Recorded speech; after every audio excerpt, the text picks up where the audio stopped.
Analyse af befrielsen, skrevet af Elsa Gress i 1964. Jeg vil starte med at komme med et kort resumé. En kvinde, som er på sit laveste punkt i livet, tager på befrielsesdagen tilbage til det gamle mødested.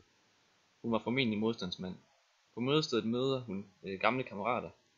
Hun tilbringer natten på mødestedet og tager så tidligt om morgenen hen til et værtshus, hvor hun møder Steffen og tager med ham hjem og sover. Nu vil jeg fortælle om tid og historik.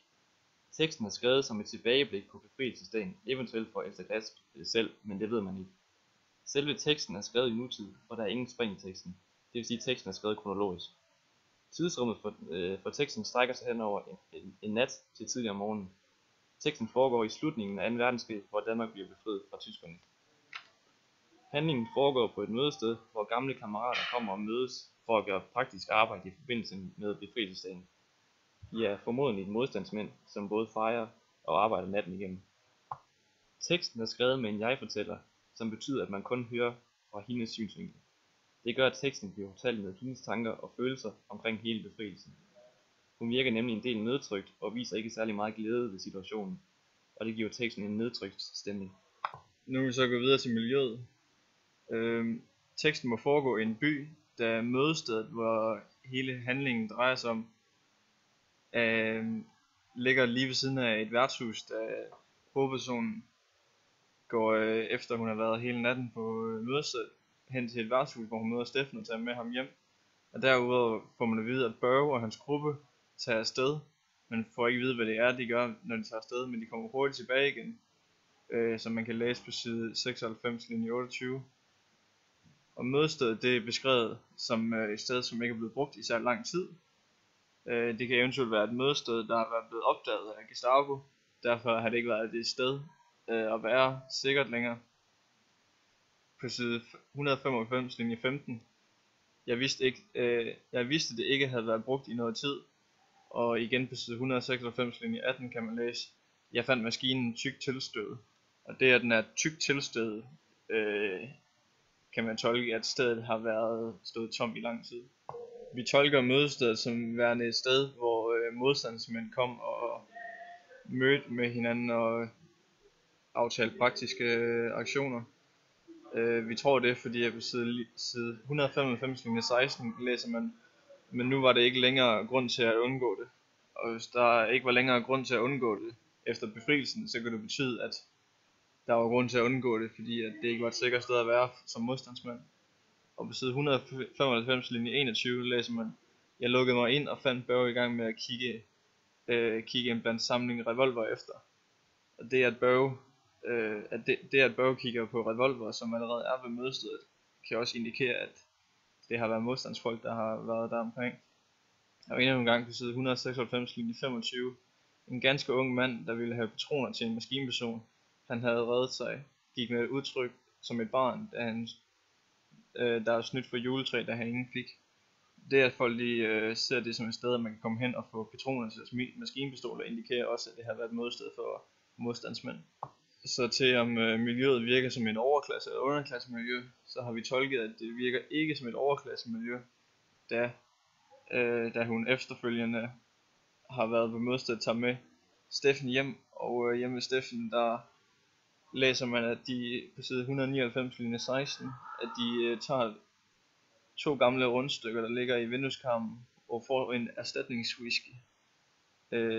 Det indikerer, at 2 gamle rundstykker, det lyder ikke som værende en overklasse person, som vil servere det for en.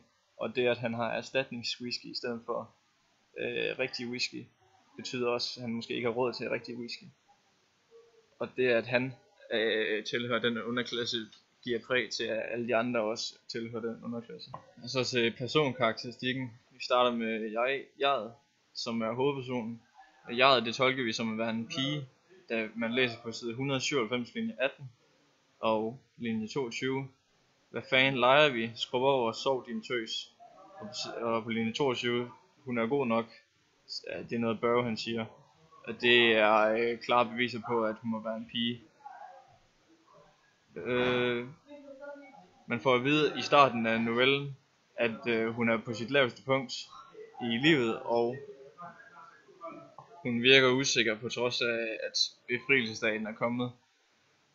Det kan man tolke ud fra den skudepisode, der er på side 195, hvor hun er på vej hen for at sove, men hun vil gerne have en pistol med sig, så hun tager en af de andre kammeraters pistoler. Og så er der en af kammeraterne, der opdager det og siger, at det er hans pistol, og så smider hun pistolen, selvom den er ikke sikret. Og så går pistolen af og rammer lige forbi en af kammeraterne. Hun står allerførst i chok, og alle de andre er chokeret. Men hun gør ikke rigtig noget ved det. Hun afventer bare, hvad straffen er, og hun virker lidt ligeglad med, om hvilken straf hun får, og føler lidt selv, hun fortjener en straf, hvis der overhovedet kommer en. Men de siger bare, at hun skal gå videre, og så sker der ikke rigtig mere ved det, og Burrow fortæller de andre, at hun er god nok. Hun er bare stresset oven på hele situationen. I slutningen af teksten virker hun, som om hun bliver lidt mere glad, og lidt mere glad for situationen, da hun kommer hjem til Steffen. Det virker lidt, som om hun føler sig lidt mere tryg hos ham. Det kan være, fordi han er en af de kammerater, hun har kendt allerlængst.